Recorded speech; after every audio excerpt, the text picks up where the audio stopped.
आप लोगों की फॉरेन पॉलिसी का एक सबसे बड़ा सक्सेस क्या आप जानते हैं कि मीडिया का कोई भी कन्वर्सेशन, ऐसी कोई भी बातचीत आजकल पाकिस्तान के बिना पूरी हो जाती है। तो इसको मैं क्या कहूँ, एक किस्म से लूजिंग स्टॉक में कौन बात करता है। एक वक्त था जनरल साहब जब हम कहते थे कि बात करें, वो कहते थे आप आओ इकोनॉमी पे बात करें, हम कहते थे कश्मीर पे बात करो। आज हम कहते हैं कि आओ इकोनॉमी में बात करो, वो कहते हैं पहले ये दहशतगर्दी का मसला है जनाब। ये भारत की तरफ से तो एक भी स्टेटमेंट नहीं गया है कि बात होनी चाहिए या नहीं होनी। भारत तो इसके ऊपर बात ही नहीं कर रहा। भारत तो पाकिस्तान का नाम भी नहीं ले रहा। अब ताशकंद में भी भारत ने पाकिस्तान का नाम नहीं लिया। भारत कहता है कि खित्ते में टेररिज्म नहीं होनी चाहिए, भारत ने तो पाकिस्तान का नाम नहीं लिया।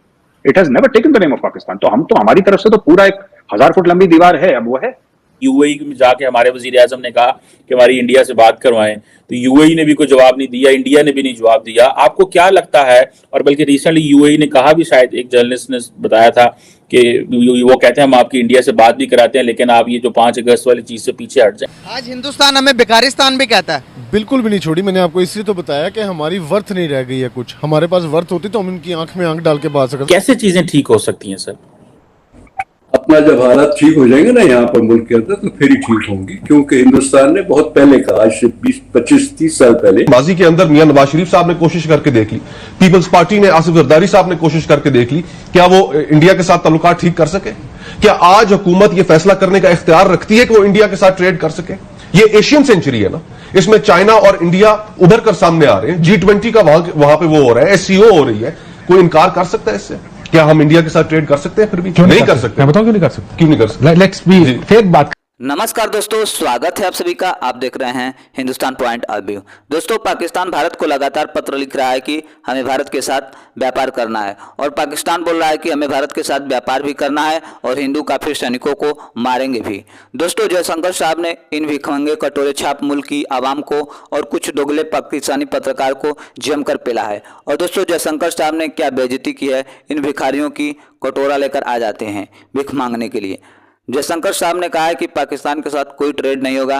दोस्तों, यदि आप चैनल पर नए हैं या चैनल को अभी तक सब्सक्राइब नहीं किया है तो प्लीज़ चैनल को सब्सक्राइब किए बिना मत जाएगा। तो चलिए हम लोग मेन वीडियो को स्टार्ट करते हैं। पाकिस्तान एक टेरर ग्रुप शुरू करता है, उनको हथियार देता है, उनको पैसे देता है, उनको ट्रेनिंग देता है, सोचता है उनको कंट्रोल कर लेगा, उनको कंट्रोल नहीं कर पाता। वही आतंकवादी पाकिस्तानी सिटीजन्स को मारते हैं, फिर पाकिस्तान कहता है हम टेररिज्म के विक्टिम है। अब यार ये मुझे लॉजिक समझ में नहीं आया। आपके उसका नाम तहरीक तालिबान पाकिस्तान है, आप समझ रही हैं? उस टेररिस्ट ऑर्गेनाइजेशन का नाम है तहरीक तालिबान पाकिस्तान, TTP। उसमें P मतलब पाकिस्तान है।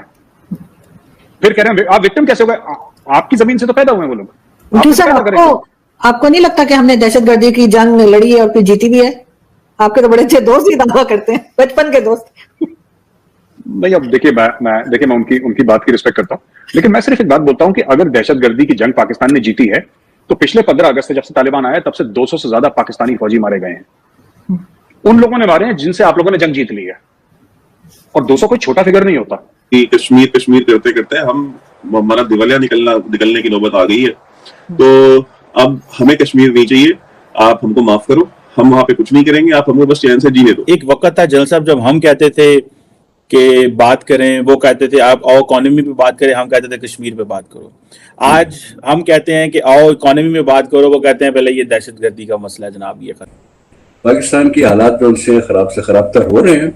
अगर ये डाउनवर्ड स्लाइड पर है तो हमें क्या जरूरत है आज हम इनको कहें कि जाओ बात करो? ये हमें कितना फायदा हो जाएगा? और अगर फायदा है भी, $2 बिलियन का ट्रेड में हो जाएगा, तो पाकिस्तान को उसके बदले हमें पता नहीं क्या देना पड़ेगा, कोई कश्मीर पर समझौता करने पड़ेगा। ये काम होते हैं करने के, सिर्फ बैठ के कहना कि जी बात करो। मेरा तो ख्याल है कि बड़ी नालायकी है, क्यों बात करें? कौन सी ऐसी बात है? और जब भी कहते हैं बात करें, वो बिल्कुल यही कहते हैं, सही कहते हैं। फायदा क्या होगा हमें आपसे बात करने का? ये सही बात कर रहे हैं। यूएई में जाके हमारे वजीर आजम ने कहा कि हमारी इंडिया से बात करवाएं, तो यूएई ने भी कोई जवाब नहीं दिया, इंडिया ने भी नहीं जवाब दिया। आपको क्या लगता है, और बल्कि रिसेंटली यूएई ने कहा भी, शायद एक जर्नलिस्ट ने बताया था कि वो कहते हैं हम आपकी इंडिया से बात भी कराते हैं लेकिन आप ये जो 5 अगस्त वाली चीज से पीछे हट जाएं। आपको क्या लगता है हमें कैसे तब्दील होना चाहिए? क्या हम ऐसे हो सकते हैं जैसे मिडिल ईस्ट है? क्या इल्यूजन है ना, ये उनसे दूर रहो। कोई हमारी बात नहीं करवा सकता इंडिया के साथ। हम खुद कर सकते हैं बात, जब भी होगी हमने खुद ही करनी है, और जब भी तरीका मैंने आपको बता दिया होगा। अमेरिका तक तो हमसे हमें नहीं कर सकते, ऐसी खामखा लोगों को अपील करते रहे आप करवाएं ये कराए, तो नलायकी है। तुर्की ने कहा कि भाई आपको इंडिया को कहा कि आपको यूएन के अंदर परमानेंट मेंबर बनाने के लिए हम आपकी पूरी बैक करेंगे।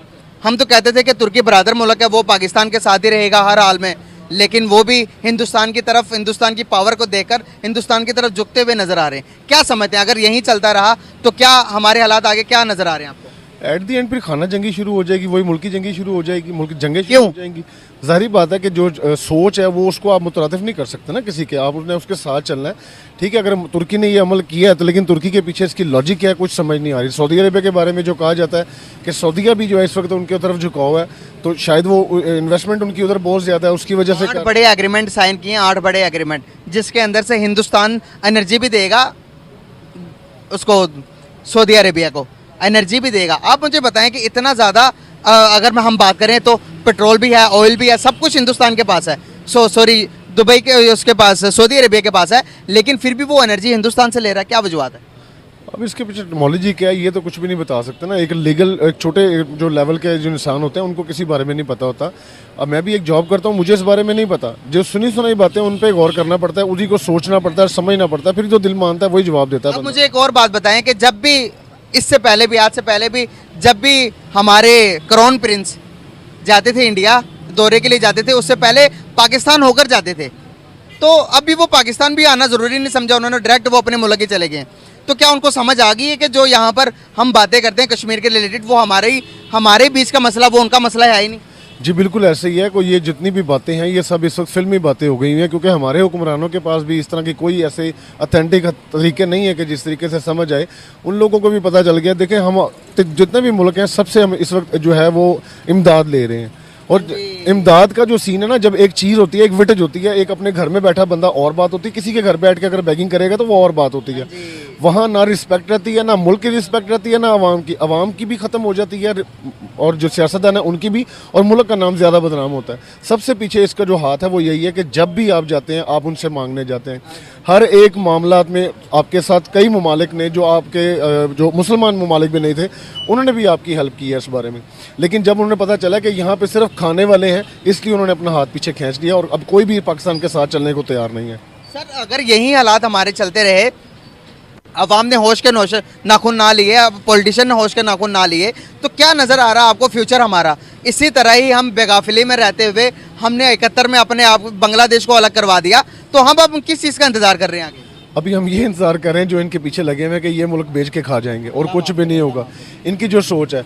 लेकिन कायदे-ए-आज़म ने जो बात की थी ना कि अवाम है, अवाम को कौम बनने के लिए 100 साल चाहिए, अब उसी का इंतजार है कि वो 100 साल पूरे होंगे तो शायद उनकी बात पूरी हो, कायदे मिल्लत की बात पूरी हो जाए। अगर हम दूसरी तरफ हिंदुस्तान को देखते हैं तो वो डेवलपमेंट की तरफ कैसे जा रहे हैं? वो डे बाय डे तरक्की कर रहे हैं, वो दुनिया में अपना एक नाम बनवा रहे हैं, लोहा बनवा रहे हैं। नरेंद्र मोदी को देख लें कि किसी मुल्क में जाते हैं तो झुककर सलामी होती है। हमारे टेलीफोन, हमारे एक्स प्राइम मिनिस्टर जो पिछले प्राइम मिनिस्टर थे, उन्होंने कहा था कि किसी मुल्क के प्राइम मिनिस्टर को मैं कॉल करता हूँ तो वो कॉल नहीं उठाते, कि इसने कॉल इसलिए की कि पैसे